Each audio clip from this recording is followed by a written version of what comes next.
বেশি আছে বা আগের মাসে ওনারা খুব বেশি করেছে। কেন? কারণ হচ্ছে যে আগের মাসে ওনারা ছিলেন না, লব স্যার, টুকু ম্যাডাম ওনারা ছিলেন না, দিল্লি গিয়েছিলেন ন্যাশনাল লেভেলে ট্রেনিংয়ে। সেই সময়ে ওনারা এসছেন, আপনারা অনেকেই এসছেন। তো সেন্টারটা এমন একটা জায়গা, ওয়েলনেস সেন্টার এমন একটা জায়গা, লাইক মন্দির মসজিদ বলতে পারি।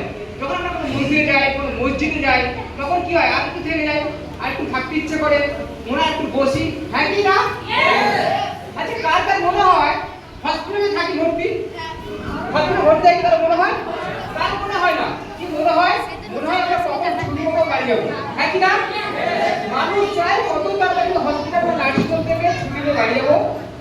আর মানুষ যখন সেন্টারে আছে, সে শুধু ভাবে কত সময় আমি সেন্টারে থাকবো। যতই ঝড় ঝাপটা নতুন যাই হোক না কেন, তারপরেও ওই সমস্ত ব্যবস্থা করেও তারা সেন্টারে প্রতিদিন অ্যাটেন্ড হয়েছে। তাই ওনাদের জন্য এই এসএস ওয়েলনেস সেন্টারের পক্ষ থেকে স্পেশাল কিছু রিকগনিশন আছে। সো আপনারা ক্লাপিং করুন। Yes, very good.